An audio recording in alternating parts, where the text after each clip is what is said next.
Hi everyone, welcome to my channel. Thank you for stopping by. I'm making a series of videos of flip-throughs of junk journals that I've made that will be for sale in my Etsy shop in the next day or two. And I wanted to do this so that the people looking at the listing and limited to a few photos could see something that was movable and see the interactive elements in a little more detail. And for those of you who found this by some other means, thank you for stopping by, and I hope you enjoy the video. So this junk journal is soft covered. It has one big signature. The cover is paper with collage and machine stitching and embroidery around the edges. This is a trim that's been stitched on, paper ruffle, and burlap covering the threading on the spine, and the stitching also goes around the back side. The closure is a chiffon ribbon. It's attached with some beautiful little flower eyelets. And the inside cover is made from a large envelope. So that gives you access to two full-sized pouch pockets that you can use for extra papers or extra memorabilia, whatever you like. And on the inside of the front, we have a vellum double pocket for storing extra things. I've included a note about the journal. I do this in all my journals now because there are a lot of people who, like I used to be, look at a junk journal and wonder, say, well, that's really cool and pretty, but what would I do with it?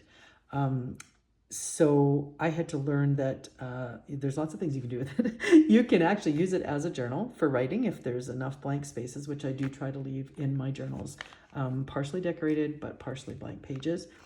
You can use it as a glue book. You can do your own art in it. You can save tickets and photos and memorabilia. I mean, it's like a scrapbook of sorts, but no rules. And you don't have to do it in order. You just open it to a page you want to work on and do it, or draw, or write, or paint, or whatever you like, depending on the kind of paper that you're finding to work on. So if you love one of the journals that you see here and you want to buy it, but there's a couple pages you're not fond of, glue something else on top. It's totally yours. You can't really ruin it. I mean, unless you burned it, I suppose, but I guess once you buy it, that's up to you. But I'm not going to hold you responsible for anything. But you can't, and if you make a mistake, glue something else over top of that, or ink it, or put a sticker on it, or it's just, it's a simple, no stress way of documenting things that are important to you. Ideas. Some people make it a monthly planner. Some people have a new one every month because they're small enough that you can actually fill them up in a month depending on what you're using them for. So this one has a large tag in the back with lots of writing space, and a little packet here that has a small pocket that you can put something in and stick somewhere if you want, or clip it. There are also, let's see what else is in here, because sometimes I don't remember everything that I put in. Okay, so there's some stickers and some die cuts and some labels and an extra tag, and I think this little tag is a tag book.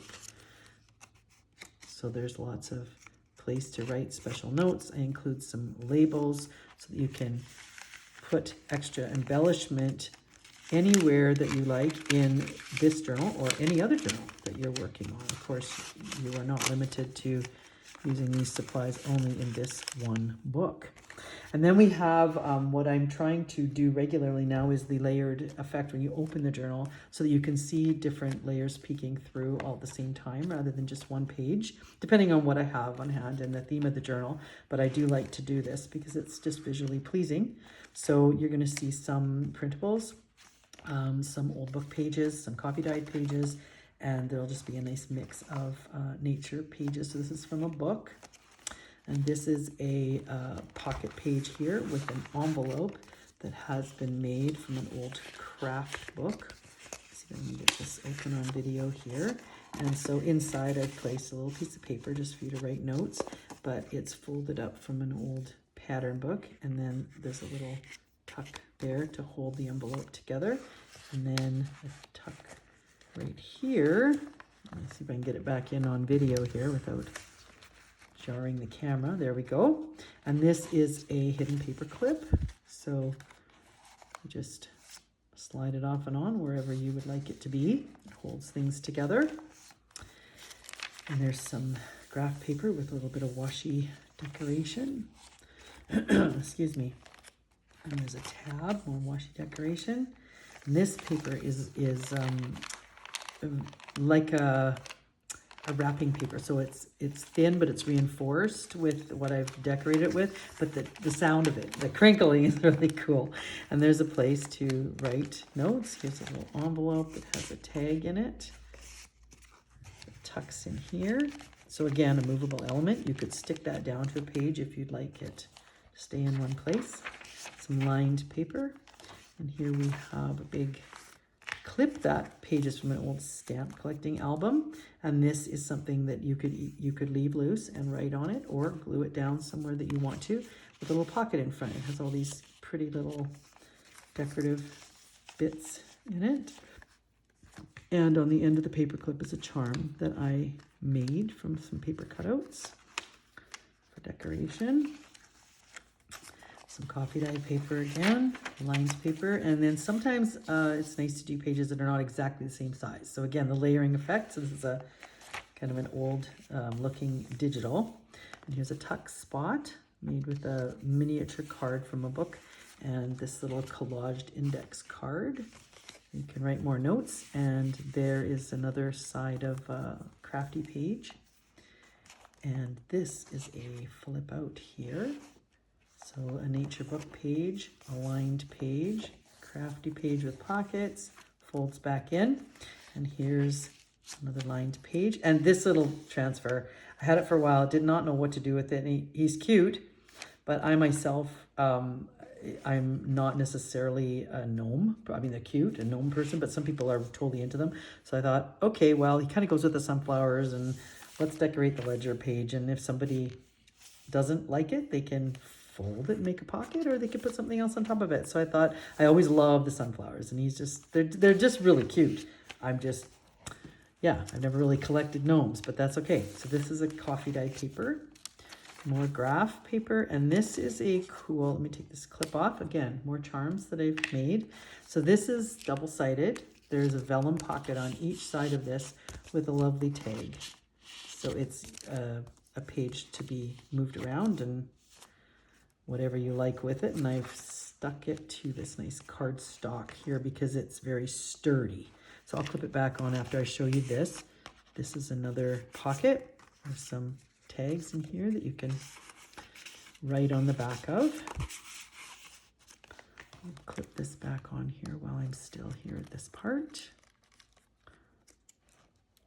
There we go. I love these big paper clips. They're so useful. And this is the center. So there's another pocket with little tags. And these, I didn't attach anything to these, but I left them long enough so that if there's something you wanted to put on here, you would have the thread to do that, like a flat charm or something. Otherwise, you can just tie it in a bow, or you can just snip it off because it's secured in there with enough knots. And another pocket and a little decorated card that looks like a little window box. There's texture here too because these are layered. So a little journaling card, some more washi decoration, more coffee dye, more ledger, lines. So you can see there's a lot of space for you to do your own writing and your own artwork. And this is another flip out from that nature book with some lined paper. The back half of the craft page, and here's a tuck spot with some extra little mini tags and mini pages to write on.